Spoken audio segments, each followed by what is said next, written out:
Iron City Church family, love you.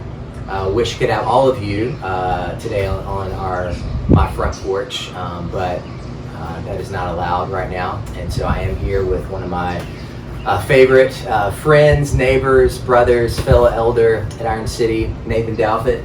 Nate has gone inactive the past few months in our church as an elder, but honestly he's been more active than ever in a lot of difficult shepherding issues, one of those being helping shepherd our church family through a pandemic. He's the only medical doctor that we have as an elder of our church, and so we have been consistently seeking counsel from him as we've tried to make plans about moving forward and what things should look like right now. And so grateful to have him here. I'm going to be passing the ball to him in a couple minutes for him to walk through some ways that we're going to make sure we're going to keep you safe when we are gathering again together on a Sunday. And so we have really struggled as we've talked through these things about whether we should have a date or not at this point with where we are. And after, again, seeking some counsel, after talking through things with our elders and other church leaders, we do feel like it's helpful for us to have a penciled in date right now. And so the date I'm going to share with you in a minute, again, is penciled in. It's something we're working towards. We're still going to be paying attention to what's going on in our world and our city and what's being asked of us. And so that date may change. We're going to share with you in a minute what that is. But before that, I want to talk through a couple chapters in the Bible, not the full chapters, but a couple chapters I think are really important as we think through these things. So Romans chapter 13, I think is a really important chapter for Christians to read and understand right now. And that is that as Christians, we are to be the best of citizens whenever we can be. And Paul says in Romans 13, we want to be those who are in submission to the government. The government has a job to protect life. That's their main job. And when the government is not doing that, we should be on the front lines protesting that. But when the government is doing that, we should be on the front lines supporting that. And so what is happening right now in this time of a pandemic is the government is trying to make some difficult decisions about how can we best protect and preserve life. And so we as Christians should be the most supportive of that in any way we can right now. And so our local government officials have asked churches to do certain things as they begin to regather. And so those are things that we're going to do all we can to abide by during this time. But also Romans chapter 14, the next chapter is really important when we think about this thing as well. Again, my brother Nate shared with me that one of the things different between the church opening up and something like Arby's opening up is that when Arby's opens up, it's obvious to everybody that you can choose whether you go to Arby's or not. But as Christians, when a local church says, hey, we're going to gather again together on the Lord's Day, if you're a member of that church, you, of course, are going to have this holy obligation that you feel to be there often. And part of that's a good thing. But I also want to remind you that this is a strange time we're in, a pandemic. And we're trying to think through what does post-pandemic life look like now as the people of God as we're moving, but there's still all kinds of things that are going on around us. And so we want you to feel free, as Romans 14 would say, that you are. Of course, normal circumstances, the Lord's people need to be gathering together on the Lord's Day. It's what we saw in Hebrews chapter 10 and over again. But even under normal circumstances, if you're sick or if you think you're going to get somebody else sick, of course we'd ask you to stay home. So there's all kinds of freedoms that you have during this time and that you would normally have in normal circumstances. So we're asking you to follow your conscience. I know some of you have major health issues yourself. You're taking care of people that are in a high risk category right now. And so we want you to feel free to do whatever you need to do for you to have your conscience to be clear during this time. If you can't do something in faith, the scriptures say, then that's sin for you. And so we want you to be able to operate according to your conscience during this time. And so June 28th is the day that we are penciling in now as a church family that we're working towards. Again, I'm not positive that's the date we're going to gather in, but that's the date we're working towards and we're planning towards. And as we're making those plans, I'm going to pass the ball to my brother Nathan Dalfett to share some things that we're thinking through of how we're going to make that first Sunday together safe. Thanks, Cam.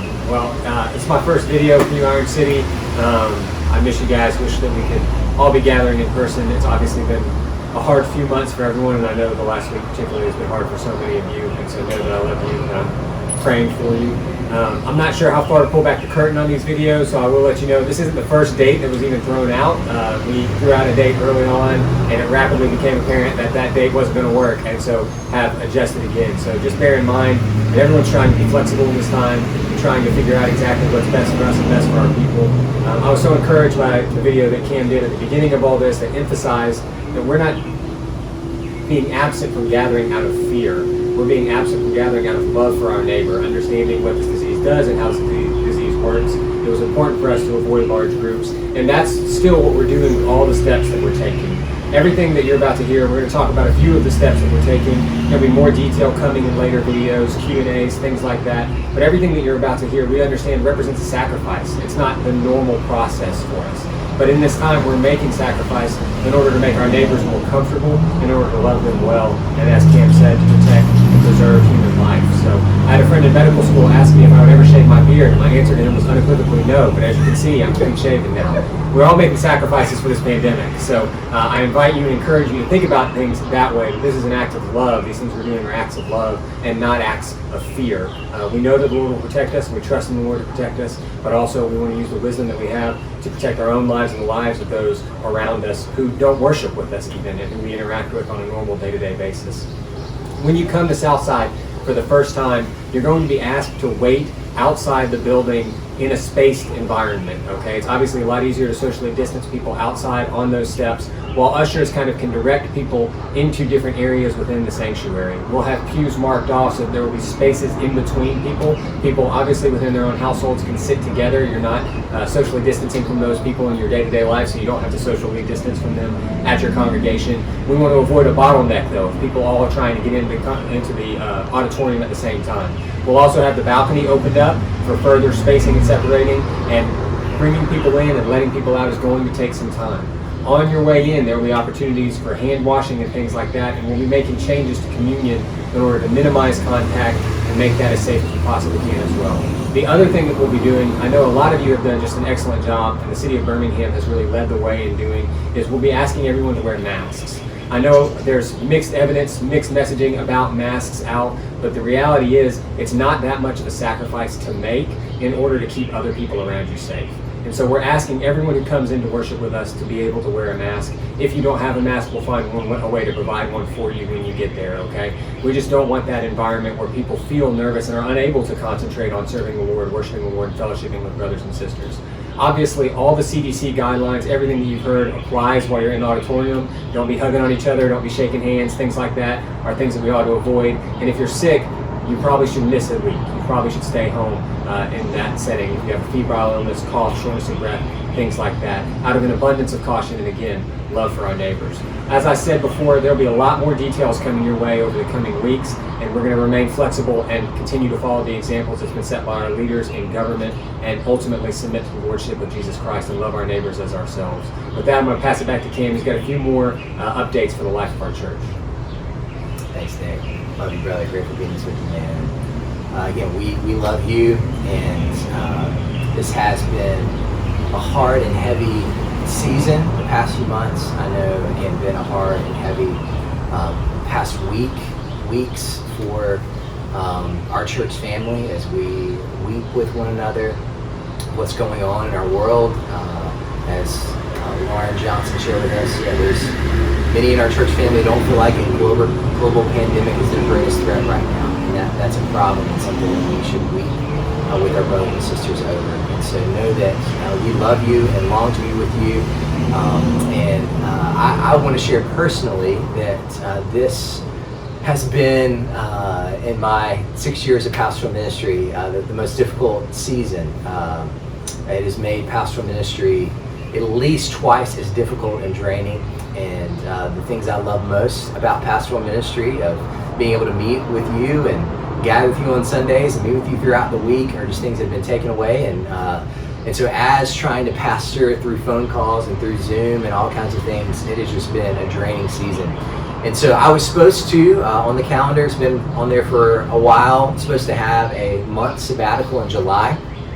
And with things going after we laid out our penciled in date, decided to tell our elders, hey, I know if we're coming back together June 28th, I don't need to be gone July. And so just probably need to punt sabbatical. But they were insistent that have some kind of time to recharge before this, and so we met last Sunday night, and they asked for me to start this Thursday. So this is the one thing I'm allowed to do during the sabbatical, is film this video for you guys right now. And so this is already beginning for me, trying to unplug and just commune with the Lord deeply and have my soul refreshed over the next few weeks, so that I hope to come back with a lot more in the tank to offer you, as Lord willing, we're able to begin to gather together again on June 28th. And so just ask for your prayers for me, for my family, and for our church family. And again, if you didn't watch the video before of trying to kind of shepherd our church family through our 4 pillars, and I think through this, would encourage you to go back and watch that, because above all else during this time, we want there to be